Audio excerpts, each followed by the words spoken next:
Imagine if I told you that the Bible we're familiar with could be missing essential details about the creation, the lives of the patriarchs, and even the laws set by God himself. The Book of Jubilees, which is preserved in the Ethiopian Orthodox Bible, claims to fill in these gaps, revealing hidden narratives and offering a deeper insight into God's divine plan. But there's a twist. This book was banned from most of the Christian world. Today we'll be exploring the mysterious Book of Jubilees, also known as Little Genesis. In this video we'll delve into why its 50 chapters were left out of the mainstream Christian Bible. This ancient text contains lost details about the Genesis story, offering a cosmic perspective on the roles of angels, sacred time, and hidden commandments passed down to humanity. But it doesn't stop there. The book even argues that the calendar most of the world follows is incorrect, suggesting that time itself was ordained with a sacred structure by God, which few adhere to today. So why did the early church reject this ancient text? What secrets does it hold that mainstream Christianity deemed too controversial? The Book of Jubilees opens with a retelling of the creation story found in Genesis, but takes it further than the standard biblical texts. According to Jubilees, when God created the world, he not only brought life into being, but also established the structure of time itself, aligning it with his divine order. This is where the concept of sacred time emerges. Unlike the calendar most of us follow, the Book of Jubilees presents a precise solar calendar, governed by heavenly angels, which directs the universe's cosmic cycles. This isn't merely about counting days, it's about living in complete harmony with God's will. Jubilees claims humanity was intended to follow this divine calendar, with 364 days divided into 4 seasons of exactly 91 days each, ensuring that sacred days like the Sabbath and festivals always occur on their proper dates. Yet, it's a system much of the world has since forgotten. In Genesis, the creation story begins with the earth, but Jubilees offers a wider perspective. Before the earth was formed, angels were created on the first day, playing a pivotal role in governing the universe, including the regulation of time and seasons. Jubilees reveals that God assigned these angels specific duties. Some managed natural phenomena, like celestial movements, while others served as messengers and guardians of God's laws. While other ancient texts also mention angels guiding the heavens, Jubilees emphasizes that these angelic beings help sustain order in the universe, ensuring that the sun, moon, and stars follow their divine courses. For God ordained that the sun should keep its course according to the divisions of the seasons. Jubilees 29. These angels not only watch over humanity, but control the very fabric of time. When humanity falls out of sync with God's timing, chaos ensues, a theme central throughout Jubilees. One of the most contentious elements in Jubilees is its assertion that humanity should adhere to a solar calendar, unlike the lunar calendar adopted by many ancient cultures, including the Israelites. According to Jubilees, the solar calendar is the only correct measure of time, as it perfectly aligns with God's divine order. The book describes the solar year as consisting of 364 days divided into 52 precise weeks, with each season, spring, summer, fall, and winter, containing exactly 13 weeks or 91 days. This system ensures that the Sabbath and other sacred festivals are celebrated on the correct days every year. This solar calendar closely resembles the Ethiopian calendar still used by the Ethiopian Orthodox Church, which divides the year into 13 months, 12 months of 30 days each, and an additional month pagum, consisting of 5 or 6 days to make up the difference. Could it be that the Ethiopian calendar is among the few modern systems that reflect the sacred time described in Jubilees? Conversely, the lunar calendar, adopted by many ancient cultures, is viewed as a corruption of divine order. Its irregularities cause months and festivals to shift over time. Jubilees warns that this deviation from the solar calendar brings spiritual disorder. There will be those who will surely make observations of the moon, but they will disturb the seasons and make an abominable day the day of testimony. Jubilees 6:37. For Jubilees, following the lunar calendar isn't just a mistake, but a form of disobedience to God's will. The book suggests that by returning to the solar calendar, humanity can realign itself with the divine rhythms set into motion at creation. The Book of Jubilees reaffirms the traditional six-day creation narrative found in Genesis, but it goes further in describing the first Sabbath. According to Jubilees, God didn't just rest on the seventh day. He sanctified it as a divine institution, an eternal law given to both humans and angels. The Sabbath is presented as the foundation of time, set apart at the start of creation and intended to be observed forever. This idea of the Sabbath as a cosmic principle is vital in Jubilees. It governs the weekly cycle and is also linked to the larger time structure, including Jubilee cycles of 49 years. These cycles are meant to restore harmony with God's order, offering a period of rest, release, and renewal for the land, the people, and even the angelic realm. For he sanctified the seventh day and blessed it for all times as a sign of holiness for all his works. Jubilees 2:1. This emphasis on the Sabbath as an eternal law shows that Jubilees is not just retelling the Genesis story, but uncovering the hidden significance behind the cycles of time governing all creation. In the Book of Jubilees, Adam is created on the sixth day, just as described in Genesis, but with an added layer to his story. According to Jubilees, after creating Adam, God gave him specific commandments from the start, including Sabbath observance, purity laws, and rules on marriage and worship. These commandments, delivered by angels, were to be followed by Adam and his descendants as part of the covenant God established with humanity. While Genesis recounts God's direct interactions with Adam, Jubilees introduces angelic beings as mediators, guiding Adam in following God's commandments. The angels, especially those known as the angels of the presence, ensure that Adam and Eve understand the laws of holiness, sacrifice, and moral conduct. On the sixth day of the second week, we brought according to the word of God to Adam all the beasts, all the cattle, all the birds, and everything that moves on the earth, and everything that moves in the water, according to their kinds. Jubilees 3:1-2. This angelic interaction reinforces the idea that God's law is not merely a human construct, but part of the divine order. Could it be that God's laws, conveyed through angels, were given to humanity long before Moses received the Ten Commandments? After the fall of Adam and Eve, Jubilees provides fresh insights into the story of their children, Cain and Abel.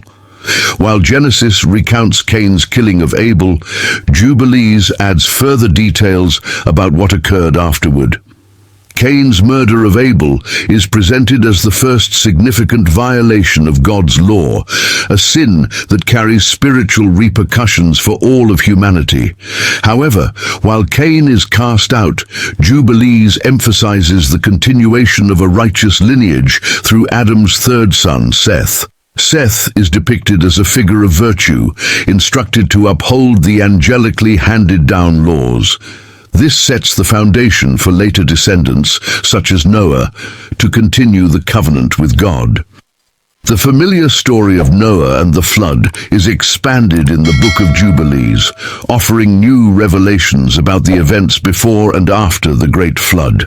In Jubilees, the focus goes beyond Noah's survival, emphasizing the covenant God establishes with him afterward, a covenant that highlights the importance of purity, righteousness, and adherence to God's laws. Cain's murder of Abel in the Book of Jubilees is depicted as the first major violation of God's law, a sin that has far-reaching spiritual consequences for humanity. However, while Cain is cast out, Jubilees highlights the continuation of humanity's righteous lineage through Seth, Adam's third son. In Jubilees, Seth is portrayed as a righteous figure, instructed in the laws passed down by angels. This sets the foundation for later descendants, including Noah, to uphold God's covenant. The story of Noah and the flood is familiar from Genesis, but the Book of Jubilees adds further revelations about events both before and after the flood. In Jubilees, the focus extends beyond Noah's survival to the covenant that God establishes with him afterward, a covenant that emphasizes the importance of purity, righteousness, and the observance of God's laws. Before the flood, Jubilees provides more detail on the earth's corruption, particularly focusing on the Nephilim, the offspring of fallen angels and human women. While Genesis 6:1-4 briefly mentions the Nephilim, Jubilees adds more context, explaining how these giants contributed to the wickedness that led God to cleanse the earth through the flood. And lawlessness increased on the earth, and all flesh corrupted its way. Men, cattle, beasts, birds, everything that walks on the earth, all of them corrupted their ways and began to devour each other. Jubilees 5:2. This decay was not solely due to human sin, but also to the influence of fallen angels, who spread forbidden knowledge and corrupted the natural order. God's response is swift, sending the flood to cleanse this corruption. But he spares Noah and his family due to their righteousness. After the flood, Jubilees reveals that God not only promises never to flood the earth again, but also establishes a new covenant with Noah, which includes specific laws regarding purity and sacrifice. These laws, later passed down to the Israelites, were designed to help humanity maintain holiness and prevent the corruption that had led to the flood. Jubilees adds that Noah was instructed to observe the Sabbath and follow the same laws on sacrifice and purity that were given to Adam. This covenant marked a new beginning for humanity and emphasized the need for obedience to God's laws to prevent future judgment. The sacrificial laws, which would later be formalized in Mosaic law, were already observed by Noah as part of this covenant, including burnt offerings and instructions on maintaining bodily and spiritual purity. Genesis introduces Abraham in chapter 12, where God calls him to leave his homeland for Canaan, but Jubilees takes us back to Abraham's youth, adding new dimensions to his story. According to Jubilees, Abraham was raised in a family steeped in idolatry, with his father Terah worshipping false gods, a detail absent from Genesis. Jubilees depicts a young Abraham rejecting the pagan practices surrounding him, choosing instead to follow the one true God. "My father, tell me, what is this idol you worship?" Abraham asks, before burning the idols in plain sight and fleeing to the wilderness. Jubilees 11:16-17.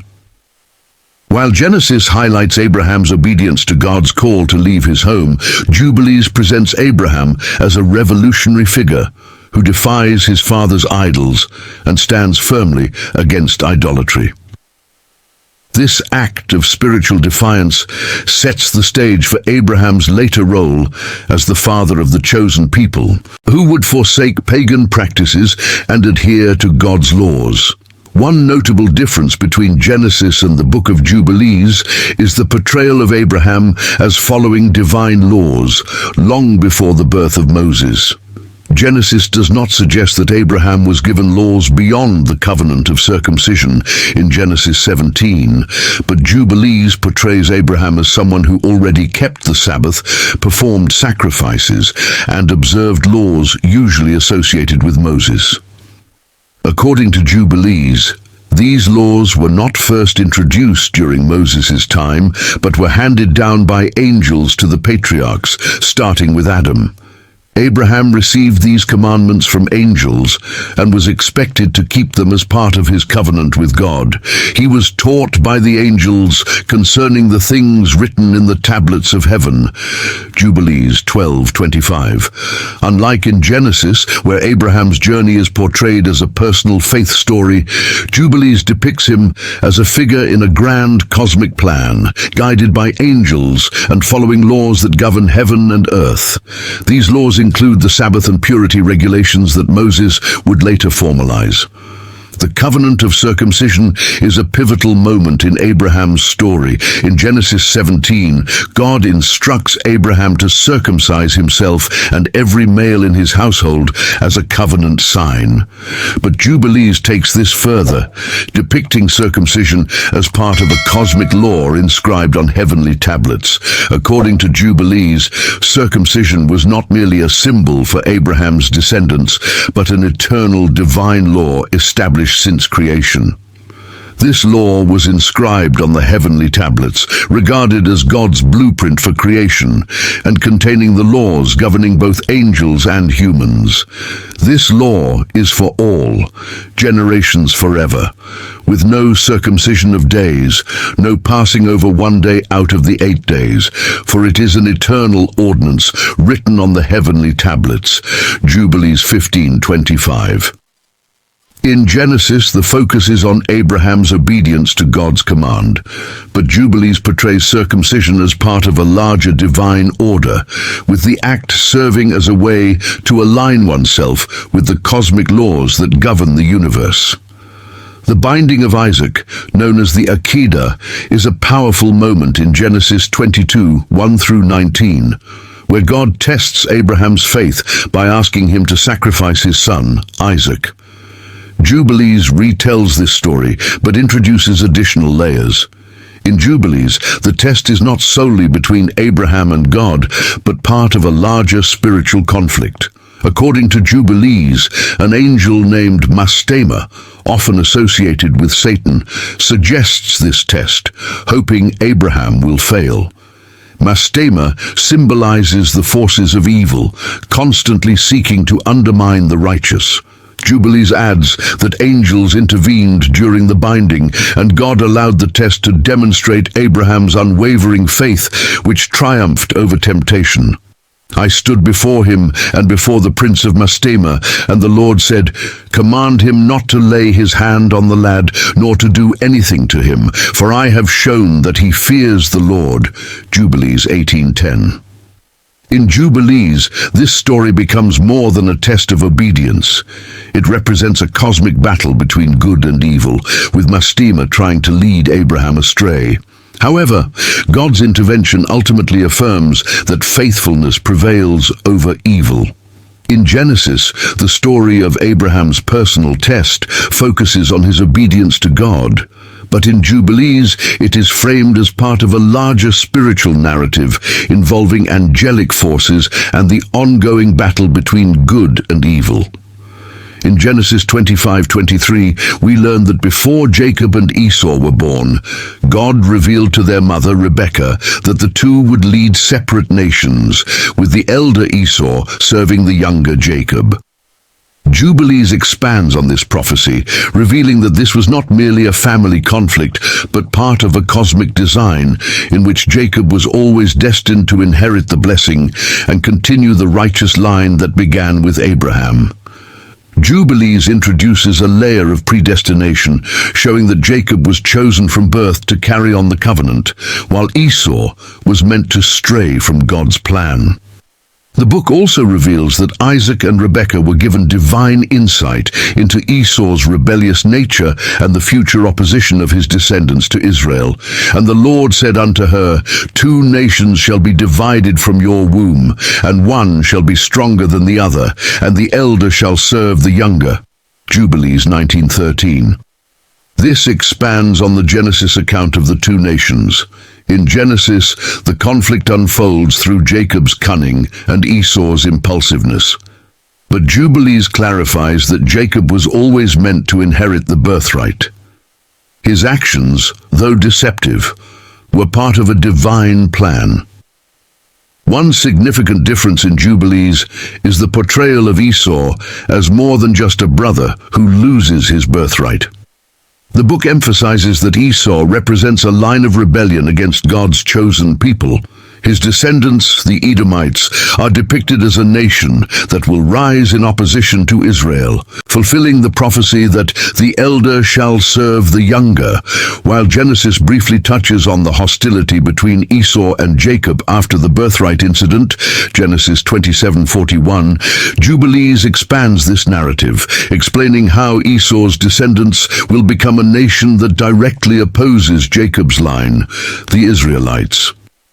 Esau took his wives and his sons and all that he had, and went up to the hill country of Seir and lived there.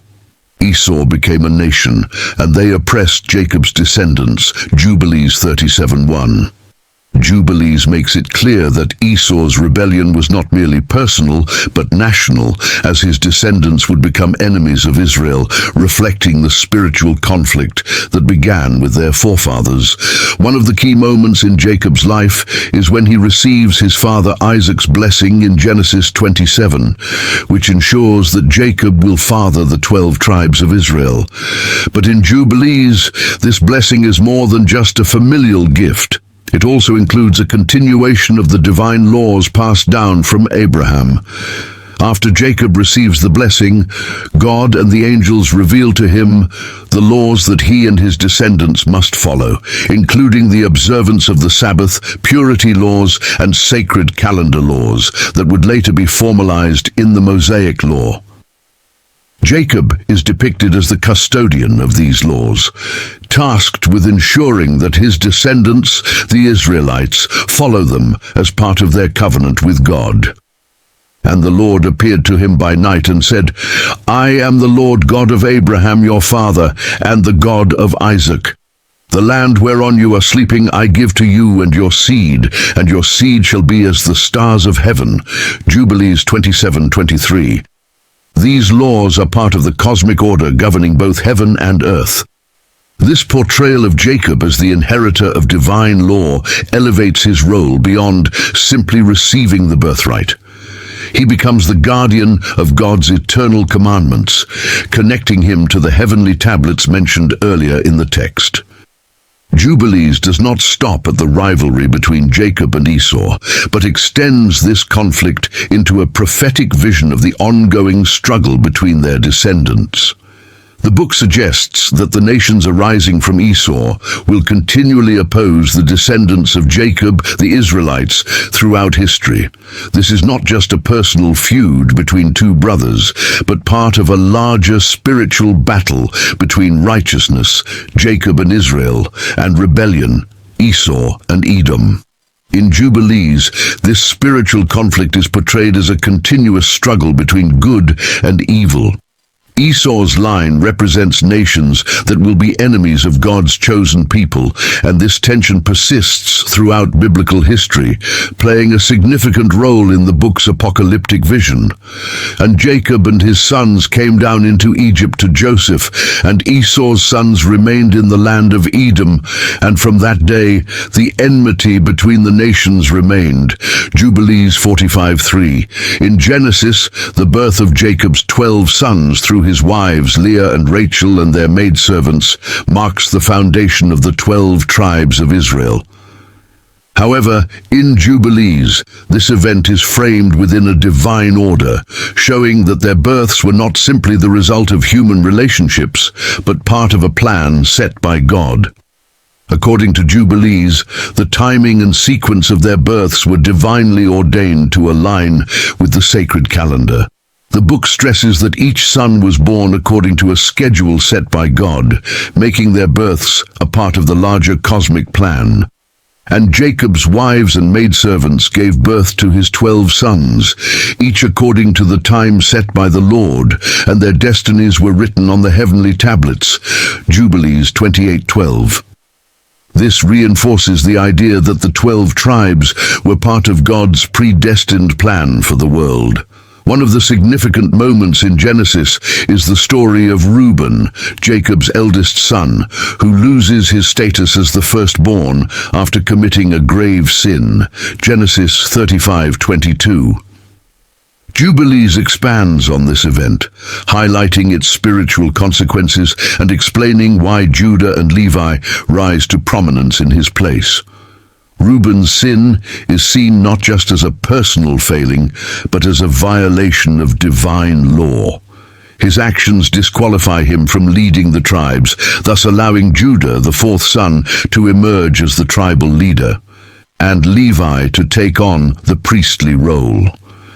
Because of his sin, the firstborn Reuben was not reckoned in the inheritance, but Judah was chosen as the prince over his brothers, and Levi for the priesthood forever. Jubilees 33:10. This highlights the spiritual order set by God, where Reuben's disqualification serves as a reminder of the divine laws that govern leadership within Israel. In Jubilees, the disqualification of Reuben and the rise of Judah and Levi are tied closely to the cosmic order. Judah's emergence as leader aligns with God's eternal law, while Levi's role as a priest is not only a tribal duty, but a sacred mandate established on the heavenly tablets. The tribe of Levi, with figures like Moses and Aaron descending from it, Exodus 28, is framed in Jubilees as being set apart for priesthood by divine design. Levi's role goes beyond the Levitical priesthood formalized under Moses. He is appointed by God as the tribe's spiritual leader, responsible for upholding divine law and serving as a link between heaven and earth. Levi was set apart for the priesthood forever to offer sacrifices and to mediate between the people and the Lord, for it was ordained on the heavenly tablets. Jubilees 32:17. While Genesis and Exodus focus on the Levites' priestly duties during Moses' time, Jubilees presents Levi's role as essential to God's plan from the very beginning. Thus, Levi's priesthood is not a response to historical events, but a core part of the cosmic order that predates Sinai. Jacob's 12 sons eventually become the leaders of Israel's tribes and settle in the Promised Land, according to Genesis. But in Jubilees, they are not simply heirs to land, they are guardians of God's laws. Each tribe is seen as carrying a unique spiritual responsibility to uphold the commandments recorded on the heavenly tablets, making them stewards of divine law. And the Lord said unto Jacob, These are the laws for your sons and their descendants forever, written on the heavenly tablets, that they may walk in them and live. Jubilees 29:6. Jubilees adds that the tribes were not just leaders of land, but bearers of a divine mandate, entrusted with the eternal laws of God. In Genesis, Joseph's brothers sell him into slavery, driven by jealousy over Jacob's favoritism. Genesis 37. However, Jubilees frames this act of betrayal within a cosmic framework. Here, the brothers' act is not just a family quarrel, but a grave sin against God's law, which carries broader consequences. Their transgression is recorded on the heavenly tablets, and they are warned of divine punishment unless they repent. His brothers sold Joseph into slavery, and their sin was recorded on the heavenly tablets, for they had transgressed the eternal laws, and it was decreed that their descendants would suffer until they repented for their great sin. Jubilees 34:4-9. This cosmic aspect adds weight to their actions, linking them to Israel's future suffering under Egyptian bondage. Their betrayal sets the stage for God's redemptive plan for Israel through the Exodus. Genesis portrays Joseph's rise to power in Egypt as a result of his wisdom and skill in interpreting dreams, Genesis 41. But in Jubilees, Joseph's success is viewed as part of a divine plan. His role in Egypt is seen as preordained, written on the heavenly tablets. Joseph's ascent was destined to bring about circumstances leading to the Exodus, ensuring Israel's survival and eventual redemption. It was written on the heavenly tablets that Joseph would rule over Egypt, and through him the sons of Israel would be saved from famine, though they would also be bound in Egypt for a time. Jubilees 42:2. His success, therefore, is not simply luck or ability, but a cosmic event in the divine plan for Israel's deliverance. Jubilees adds another layer to Joseph's story by describing the involvement of angels. While Genesis shows Joseph connected to God through dreams, Jubilees goes further by detailing the angels' role in guiding and protecting him throughout his journey. From the moment Joseph was sold into slavery, angels were sent by God to watch over him, ensuring he fulfilled his destiny in Egypt. The Lord sent his angels to guard Joseph on his journey to Egypt, that he might not perish, for his life was precious in the eyes of the Lord, and his path had been written on the heavenly tablets. Jubilees 34:21. This angelic involvement emphasizes that Joseph's path was divinely orchestrated, with his protection ensuring he would rise to power and eventually save his family. In Genesis, Joseph's role seems to end, with his family settling in Egypt, but Jubilees connects his life to the coming Exodus. Jubilees depicts Joseph's actions as foreshadowing Israel's future enslavement and deliverance. Joseph himself is aware of the future bondage of his people, preparing them for God's intervention. And Joseph said to his brothers, "I will die, but God will visit you and bring you up out of this land to the land he swore to Abraham, Isaac, and Jacob. Fear not, for these things have been written and sealed on the heavenly tablets." Jubilees 46:9. Joseph's death thus marks not only the end of his life, but the beginning of Israel's enslavement, alongside the prophetic promise of their eventual redemption. Israel's bondage under a new Pharaoh who did not know Joseph is recounted in Exodus 1. In Jubilees, however, this period of enslavement is portrayed as part of a divine prophecy recorded on the heavenly tablets. God foretold the bondage of Israel long before it happened, linking it to his redemptive plan that would lead to the Exodus and the giving of the Mosaic law. This prophetic plan aligns with Joseph's role in bringing Israel to Egypt, showing that the suffering and deliverance were both anticipated in the cosmic order. In Jubilees, Israel's time in Egypt is framed as predestined to end in enslavement, with their eventual deliverance designed to showcase God's power. It was written on the heavenly tablets that they would be oppressed in Egypt and that God would bring them out with great power and wonders, so that his name would be glorified. Jubilees 48:1. This positioning means that Israel's suffering and the Exodus are not just historical events, but parts of a greater spiritual narrative where their enslavement and freedom were preordained to reflect God's glory. The hardship experienced by the Israelites is portrayed as a necessary test, preparing them to receive God's laws at Sinai, while Exodus recounts God intervening directly to deliver Israel through plagues, Exodus 7-12. Jubilees adds a layer of spiritual conflict, presenting the story as a cosmic struggle between good and evil. Jubilees introduces the figure of Mastema, associated with Satan, as an antagonist working to harden Pharaoh's heart and worsen Israel's plight. The prince of Mastema stood against them, seeking to destroy them with harsh bondage and to make them abandon their faith in the Lord. Jubilees 48:9. In this way, Jubilees intensifies the story, making Israel's oppression a spiritual battle, with Mastema actively working to derail God's plan for Israel's salvation.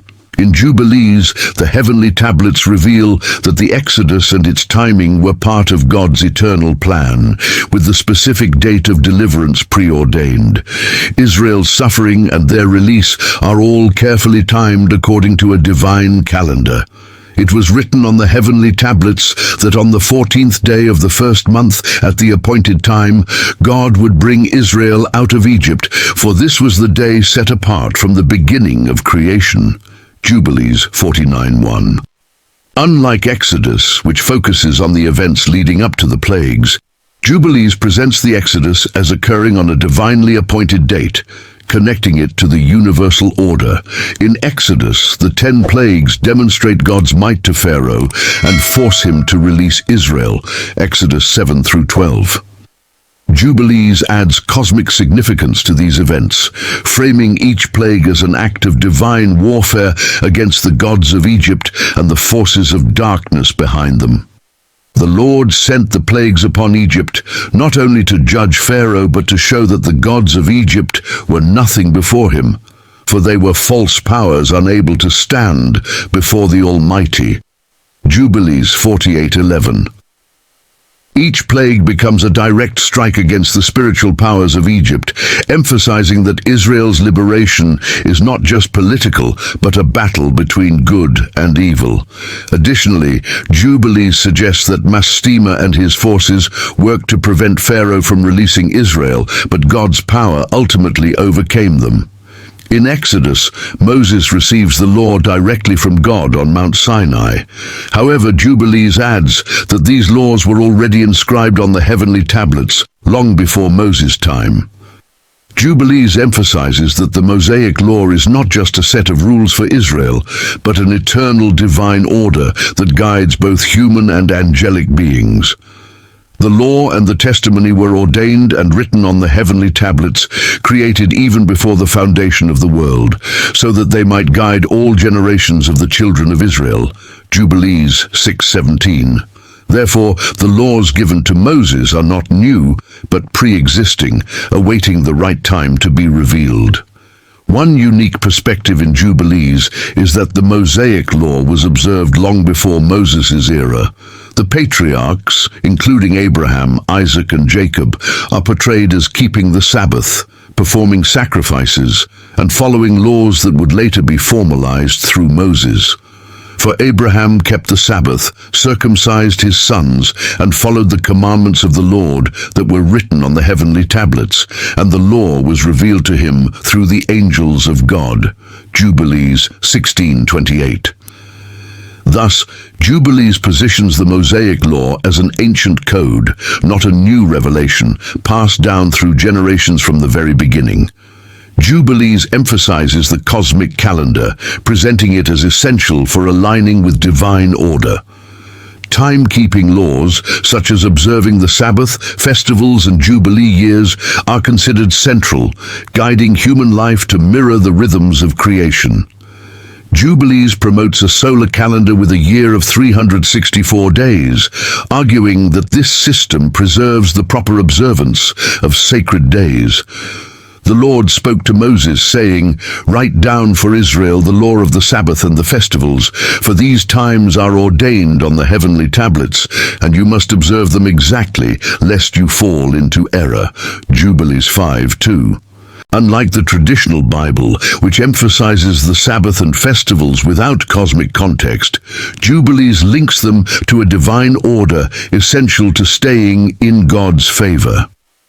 While the Bible presents the Mosaic law as specific to Israel, Jubilees portrays it as eternal, binding not only for Israel but for all generations and even the angels. The laws on the heavenly tablets are described as universal commandments that govern both heaven and earth. In Jubilees, angels are depicted as observing the Sabbath and festivals, making the Mosaic law part of a universal order that connects spiritual and earthly realms. The law given to Moses on Mount Sinai is eternal and will be observed. Thus, the laws are seen as a bridge between heaven and earth, extending beyond humanity to encompass all of God's creation. In Jubilees, both in heaven and on earth, angels observe the Sabbath, and the righteous are expected to keep the commandments eternally. Jubilees 50:13. This concept of an eternal law is not as explicitly highlighted in the traditional Bible, where the focus is mainly on the covenant between God and Israel. In Jubilees, however, the law is woven into the fabric of the universe, binding both humans and angels to God's cosmic order. According to Jubilees, Israel's future is not left to chance, but is part of a divinely predetermined timeline written on the heavenly tablets since creation. This timeline maps out the rise and fall of nations, Israel's exile and return, and the ultimate judgment on the world. Every event in human history, from creation to final judgment, follows a cosmic schedule recorded in heaven. A unique feature of Jubilees is its assertion that these events are predestined, with nothing happening outside of God's divine plan. The book offers a prophetic outline of Israel's journey, explaining that their exile, suffering, and eventual restoration were all inscribed in the heavenly records, unfolding according to God's timetable. All that will come upon Israel was written on the heavenly tablets, from their rebellion to their redemption, with their deliverance times set long ago. Jubilees 23:32. While Genesis and Exodus focus on specific historical events, Jubilees provides a broader perspective, showing Israel's destiny as part of a larger cosmic plan already established. The role of angels is significant throughout Israel's history in Jubilees, but their involvement becomes critical in the end times. In the book, the angels of the Lord are tasked with executing God's judgment on the nations, ensuring that His will is fulfilled both in heaven and on earth. As the end of days nears, Jubilees describes how angels will descend to separate the righteous from the wicked, gathering those faithful to God's commandments. The book also introduces the idea that Mastema, the leader of the evil spirits, will be bound and cast into the abyss, symbolizing the ultimate defeat of darkness. The Lord will send His angels to gather His chosen, binding the prince of the evil spirits and casting him into the abyss until the judgment time when he will be destroyed forever. Jubilees 23:29. This portrayal of angels as agents of divine justice adds a distinctive layer to end times prophecy. While the traditional Bible includes references to angels in the context of judgment, e.g. Revelation, Jubilees provides a detailed vision of their roles in the spiritual battle that will unfold in the last days. A key theme in Jubilees is the prophetic vision of Israel's redemption. The book emphasizes that, despite Israel's rebellion and exile, God has already appointed a time for their restoration and renewal of their covenant with Him. This renewal is not merely political, but a spiritual rebirth that aligns with the cosmic plan inscribed on the heavenly tablets. According to Jubilees, Israel's redemption will occur after a period of great tribulation, purifying the nation. The law will be re-established, and the people will walk in holiness, preparing for the coming of the Messiah and the establishment of God's kingdom on earth. The time will come when the children of Israel will turn back to the Lord with all their heart, and He will gather them from the nations and restore them in their land, as it was written on the heavenly tablets. Jubilees 23:26. While the traditional Bible also speaks of Israel's restoration, e.g. Isaiah, Jeremiah, Jubilees adds that this restoration is part of a set timeline with specific events recorded in the heavenly records. In the end times, Jubilees describes the arrival of a messianic kingdom where God's chosen ruler, often interpreted as the Messiah, will establish righteousness on earth. This kingdom will signal the end of the current age and the start of God's eternal rule, where the law is upheld and the righteous inherit the earth. The final judgment involves the separation of the righteous from the wicked, with the wicked cast into the lake of fire and destroyed forever. Mastema and his forces will be defeated, and the Messiah will reign with peace and justice. This vision of the end times aligns with the apocalyptic imagery found in Revelation, but Jubilees places greater emphasis on the law and the restoration of cosmic order. The Lord will establish His kingdom on earth, and the righteous shall rule with Him. The law shall be written on their hearts, and the wicked shall be cast into the lake of fire. Jubilees 50:13. In Jubilees, the Messianic kingdom represents a restored creation where the law is fully observed, and the righteous are rewarded for their faithfulness. The final judgment signifies the ultimate defeat of evil, ushering in an age of eternal peace. If this exploration of the Book of Jubilees and its unique cosmic vision of biblical history has been insightful, please share this video with others who might appreciate these profound mysteries. By sharing, you support our mission to uncover ancient texts and reveal the hidden layers of God's eternal plan. Don't forget to like, subscribe to Secret Bible Stories, and join the discussion in the comments. Together, let's continue diving deeper into these fascinating biblical insights.